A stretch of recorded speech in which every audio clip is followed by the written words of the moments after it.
इस महल देख रहे दोस्तों आपका और हमारा अपना रिएक्शन यूट्यूब चैनल। तो चलते हैं खान सर की वीडियो है पीएनएस गाजी तो कैसे तबाह किया था इंडिया ने। तो देखते हैं वीडियो फिर बात करते हैं। अब पाकिस्तान के पास एक पनडुब्बी थी जिसका नाम था पीएनएस गाजी। ये दुनिया की सबसे खतरनाक पनडुब्बी थी उस टाइम की। ये पानी के अंदर चलती थी, पानी के अंदर चलने की वजह से कभी दिखती ही नहीं थी। और इसको आदेश दिया गया कि तुम कराची से निकलो और जाके किसको मार दो, विक्रांत जहाज को। हम लोग का उस समय का सबसे बड़ा जहाज था विक्रांत, क्योंकि वो सबसे शक्तिशाली जंगी बेड़ा वही था। और विक्रांत को अगर कोई मार सकता था तो पीएनएस गाजी मार सकता था। और चल दिया पीएनएस गाजी। जब चला था तभी दिखा था, यहाँ से पानी में अंदर घुस गया, पता नहीं चला कहाँ है कहाँ नहीं है यहाँ पे। अब क्या किया जाए, तो पीएनएस गाजी को अंडमान निकोबार में छुपा दिया गया।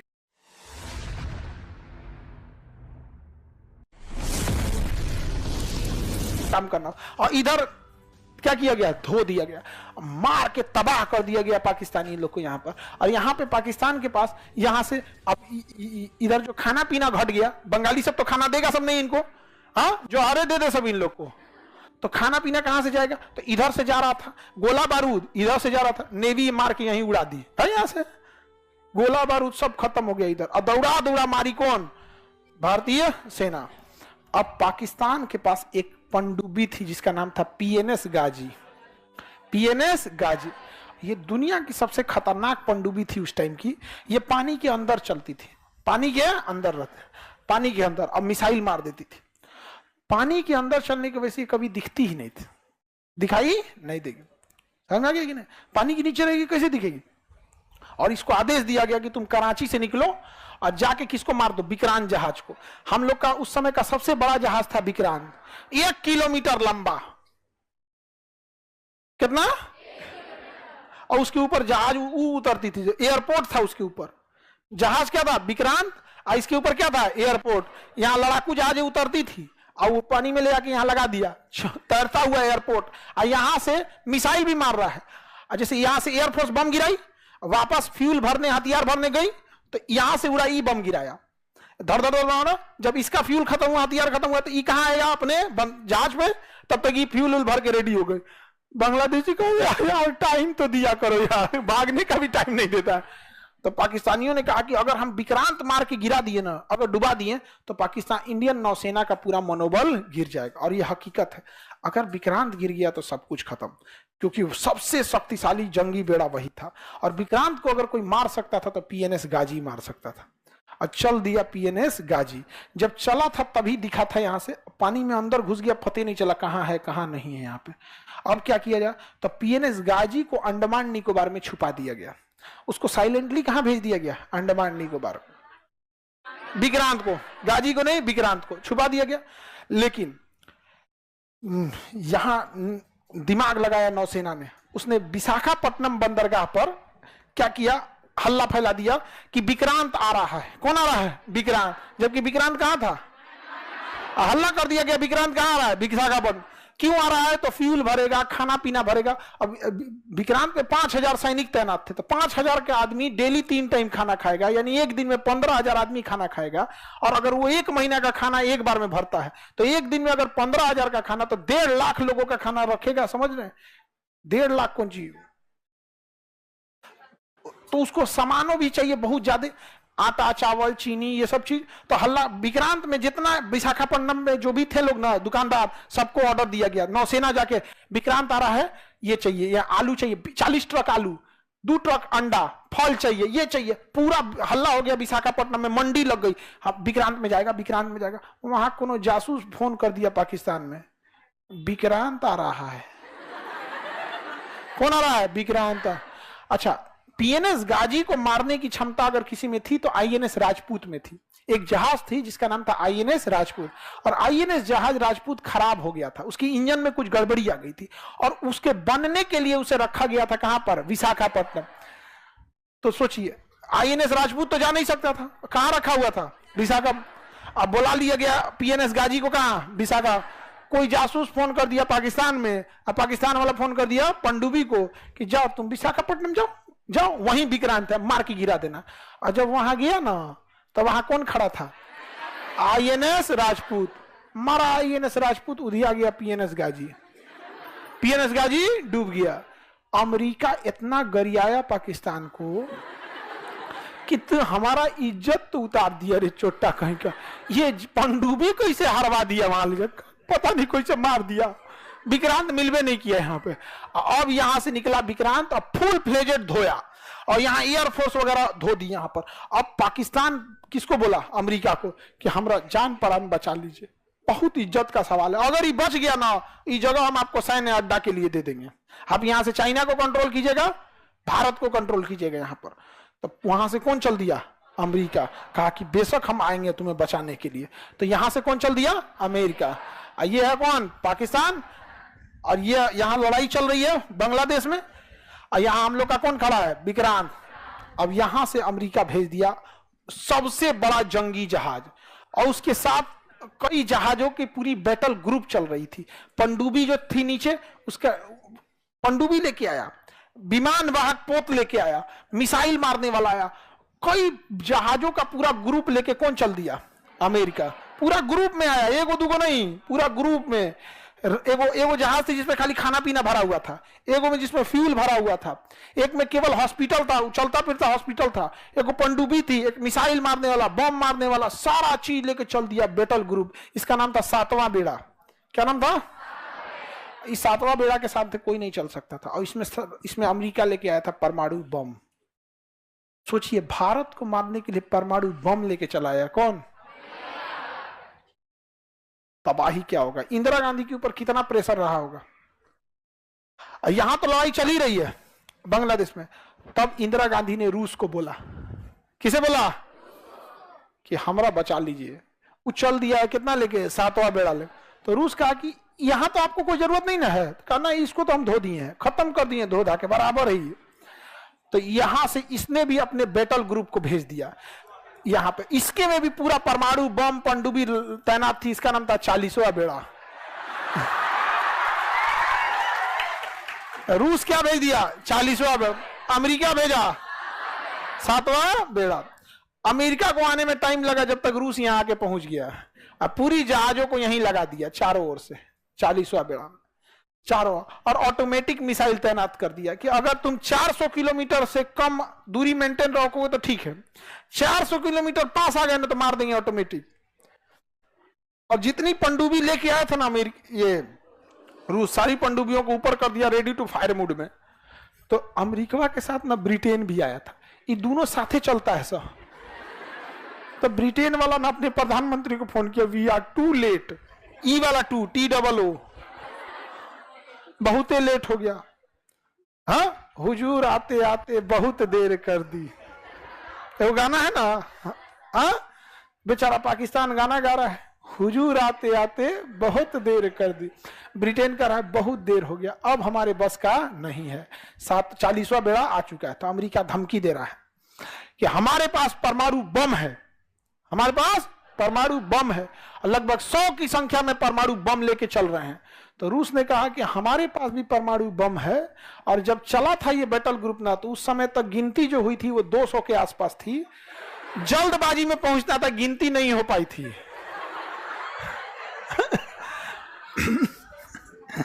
अब यहां आ गया कौन? 7वां बेड़ा। कौन आ गया? 7वां।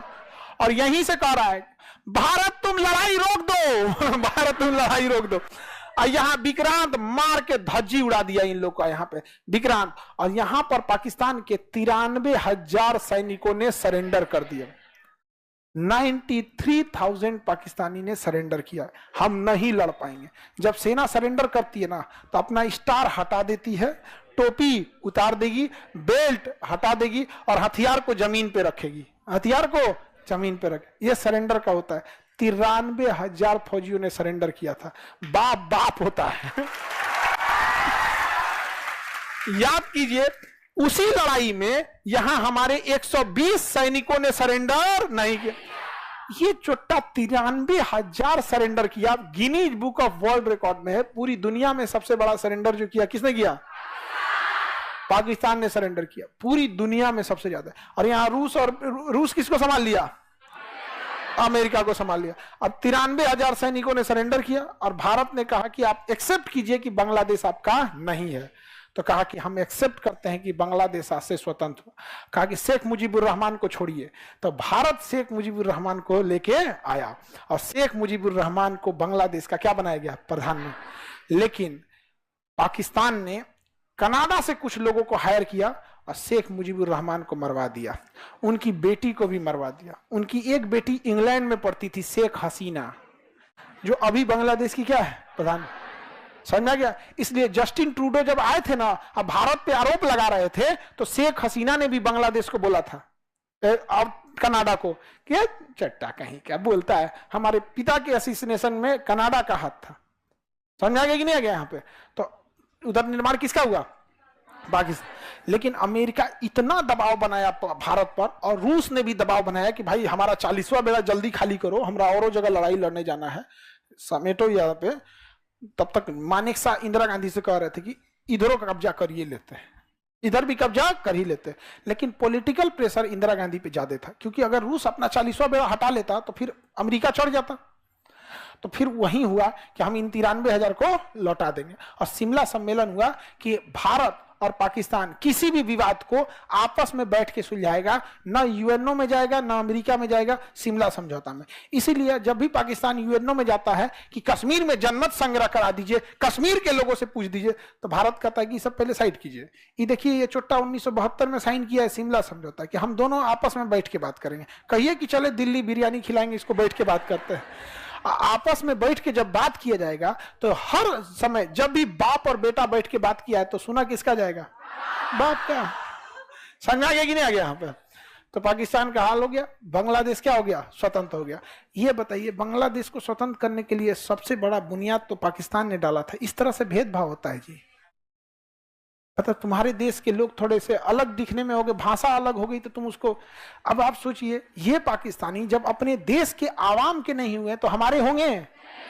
हाँ, कुछ आदर्शवादी लोगों का कहना है कि पाकिस्तान से मतलब पाकिस्तान को ऐसे नहीं बोलना चाहिए, ये नहीं करना चाहिए। अजब हाल है, आप पाकिस्तान को अच्छे से नहीं जानते हैं।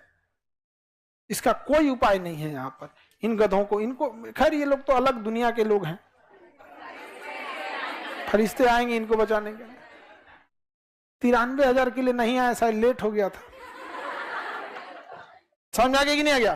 तो बांग्लादेश का निर्माण कब हुआ, 1972 में। लड़ाई हुई, लड़ाई मान्यता मिला 72 में। कितने सरेंडर हुए, 93,000। हम एक हिस्ट्री की बुक पढ़ रहे थे पाकिस्तान की, जैसे वहां के जो बच्चों की होती है। अब तो ऑनलाइन आप कहीं की बुक पर मंगा के पढ़ सकते हैं। तो हम पाकिस्तान के बच्चों की किताब पढ़े, हम मैट्रिक की बुक ले, उसमें कहीं 71 की जंग की चर्चा नहीं है। तो हम ऑनलाइन ऑर्डर, मतलब देख ऑनलाइन ऑर्डर करेंगे, आएगा नहीं। तो एक ऑनलाइन पढ़ने की भी व्यवस्था होती है, ई बुक। क्लास 6 से लेकर 12 तक, जैसे हम लोग एनसीईआरटी पढ़ते हैं ना, उसके क्लास 6 से 12 तक में बांग्लादेश की लड़ाई की चर्चा ही नहीं है। बस चर्चा है, और ये 93,000 सैनिकों के सरेंडर की चर्चा नहीं है। समझा गया। ऐसे रखा गया, बांग्लादेशी रहना नहीं चाहते थे, वो पाकिस्तानियों को अलग भावनाओं से देखते थे। इसलिए भारतीय पाकिस्तानी सेना उन्हें उनके हाल पे छोड़कर और चली आई। उनके बाप रे बाप। अब शिक्षा में ऐसे मिलेगा तो क्या होगा। तो ये दोस्तों, वीडियो होगी खत्म। We are too late. क्या मजेदार वीडियो थी खान सर की, और किस तरह PNS गाजी, जो पाकिस्तान की एक दोस्त थी, सबमरीन थी, उसको मारा, किस तरह चकमा दिया। INS विक्रांत को मारने निकली थी, खुद ही शिकार हो गई। और किस तरह रशिया भी शुरू से इंडिया का बड़ा साथ दे रहा है। आज भी रशिया इंडिया के साथ ही खड़ा है। अलग ऐलान तो नहीं, आज थोड़ा सा सिनेरियो चेंज हुआ ज़रूर है, कुछ ना कुछ फ़र्क पड़ा। अगर पहले वो इंडिया को 100% सपोर्ट करता था ना, तो आज वो इंडिया को 90% सपोर्ट करता है। 10% अगर कम हुआ ना, तो उसकी सबसे बड़ी वजह है चाइना, और चाइना की वजह है पाकिस्तान। इंडिया को अब इंडिया पाकिस्तान में ये वार हुआ, ये ऑपरेशन सिंदूर हुआ, पाकिस्तान ने ऑपरेशन बनियान में महसूस किया। तो पाकिस्तान और इंडिया की इस कन्फ्लिक्ट में रशिया तकरीबन खामोश था, चाइना भी खामोश था। चाइना भी इतना हो सकता है रशिया जो है वैसे खामोश हो, लेकिन जो उसका नहीं साथ तो पहले से काम हुआ है।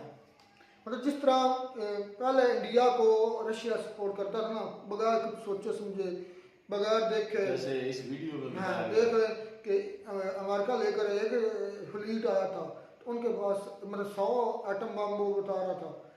मैं सोच रहा हूँ अगर रशिया ना आता इंडिया को बचाने तो 100 एटम बम अगर इंडिया पर गिर जाते। नहीं मारना था उसने। एक मिसाल दे रहा धमकी हूँ वगैरह यार, देने आया था। जो छोड़ो ना, मैं मिसाल ले रहा हूँ। आपको लगता वो है लेकर क्यों आया था? नहीं, अगर उसने मारना ही नहीं भाई था, हो सकता था कि उस पे अगर अटैक होता तो फिर उस वक्त अटैक नहीं ना हुआ। वो पाकिस्तान पर अटैक है ना, पाकिस्तान गया था, बांग्लादेश में पाकिस्तान पिट रहा था, पाकिस्तान की मदद के लिए गया था। तो मैं सोच रहा हूँ एक थोड़ा सा मोटा सा तो इस्तेमाल करके 100 अगर एटम बम लेकर आया था यूएस से, और 100 के 100 वो इंडिया पर चल जाते, खुदा ना खास्ता ऐसा होता, तो क्या होता? 100 शहर, एक शहर के लिए एक बम काफी है, एटम बम एक शहर के लिए काफी है। तो 100 शहर जब, तो सोचो इंडिया आज मैं कहता हूँ किस हालत में होता। तो ये थैंक्स बोले रशिया को, रशिया नज़दीक था, रशिया जल्दी पहुंच गया, और रशिया के पास दोस्त होते रशिया वैसे इसका बड़ा ज़बरदस्त दोस्त है। फ्रेंड है। हर मुश्किल घड़ी में उसने साथ दिया है, और ऐसी सिचुएशन में इस- साथ देना जब दो दुश्मन जो हैं देश वो इकट्ठे आप पे हमला कर रहे हैं। रशिया की सपोर्ट की कम होने की वजह एक और भी है, एक तो चाइना है, दूसरा इजराइल। रशिया इजराइल के अगेंस्ट है, इंडिया उसके साथ। और इंडिया की वो वैसे जैसे छोटा भाई और बड़ा भाई है, मतलब इंडिया बड़ा भाई है और इजराइल जो वो छोटा भाई है। तो ये भी एक फैक्टर है। एक फैक्टर चाइना, दूसरा फैक्टर इजराइल। ये तो ऐसे ही इंडिया ऐसे ही कर रहा है जैसे एक म्यान में दो तलवारें, रशिया भी को भी साथ लेकर चल रहा है। लेकिन ये भी बड़ी बात है कि भाई पाकिस्तान के कहने पे, पाकिस्तान के रोने धोने पे जो अमेरिका है इतना सारा साजो सामान लेकर भाई वहाँ से निकल पड़ता है, ये भी बड़ी बात है। तो आज भी मुझे लगता है कि कहीं ना कहीं जो अमेरिका है वो ज्यादातर उसका अगर झुकाव है तो वो पाकिस्तान की तरफ है आज भी। हाँ, हाँ आज भी। और रशिया आज भी अगर उसका ज्यादा झुकाव है तो वो इंडिया की तरफ है। दोनों का कम हुआ है, हाँ अमेरिका का भी पाकिस्तान की तरफ कम हुआ जो है ना वो कम पहले हुआ। वाला नहीं रहा। नहीं रहा। रशिया का इंडिया के साथ लिंक जो है पहले जैसा नहीं है, कोई इंडियन माने या ना माने, जो जियो पोलिटिकल या ये चीज़ें देखते हैं, ये पढ़ते हैं ना, उनको ये समझ आएगी, जो वैसे शिदाई उसको समझ नहीं आएगी। जो कुछ सारी हिस्ट्री खंगाल कर लाएगा ना, खंगाल कर लाने के बाद आज रशिया की पोजीशन इंडिया के लिए और आज से 40-50 साल पहले, 70 साल पहले काफ़ी फर्क आ गया, 20-30% फर्क आ गया। और इसकी दो वजूहत हैं, एक चाइना और दूसरा इजराइल। इंडिया की इजराइल के साथ कुर्बतें और चाइना और रशिया की चाइना के साथ कुर्बतें, ठीक है ना। सबसे ज़्यादा सपोर्ट अगर रशिया को किसने किया है ना तो चाइना ने किया है सबसे ज़्यादा, क्योंकि पता है दोनों को, रशिया जो है वो भी अमेरिका के अगेंस्ट है और चाइना जो है वो भी अमेरिका इंटरेस्ट दोनों के के सेम है। अगेंस्ट है। तो भाई जो दुश्मन जो होता है वो दोस्त होता है। तो इस तरह ये दोनों जो कंट्रीज हैं आपस में इनके ताल्लुकात अच्छे हैं।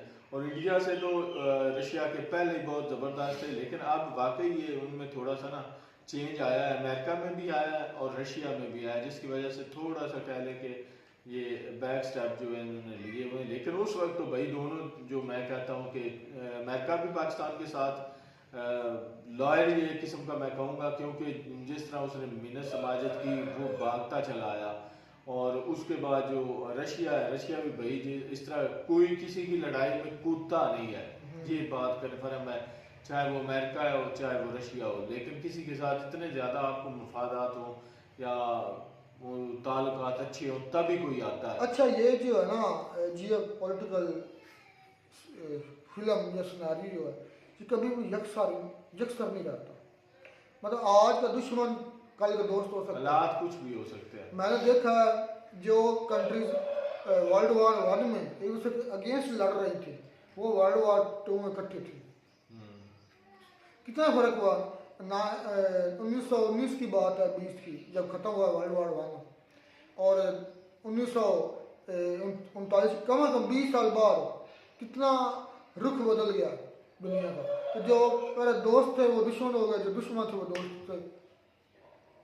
अच्छा, ये जो इनका विक्रांत है ये तो भाई बहुत बड़ा है, 1 किलोमीटर तक, ये तो काफी बन जाता है।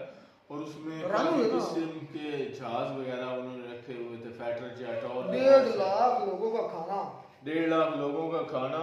और देख लें कि इसको पाकिस्तान की जो सबमरीन है उसको हिट करने गई थी, अगर वाकई ना उसको हिट कर देती तो इंडिया का बहुत बड़ा लॉस था, बहुत ज्यादा नुकसान का, जिसको बोलते हैं ना कमर तोड़ देना। तो इंडिया के इस विक्रांत पे अगर हमला होता या उसको तबाह किया जाता तो ये वाकई इंडिया की कमर तोड़ दी जाती। लेकिन भाई उन्होंने और इसका हल निकाला, उन्होंने भी आगे से चकमा दिया और उसको वहां पर लेके गए जहां पर उसको निकोबार आइलैंड में रख दिया ना। हाँ। और दूसरा जो था जो हिट कर सकता था, हालांकि सही हालत में भी नहीं था, उसको उधर ले आए अपनी साहिल पर। लेकिन जसूस होता है ना दूसरे कंट्री में, जसूस ने फैला दिया कि पहुंच गया उधर। वो यानी कि खुद शिकार करने गए तो शिकार हो गई। तो अच्छी थी यार वीडियो, बड़ी शानदार वीडियो थी। मिलते नहीं वीडियो में, टेक केयर।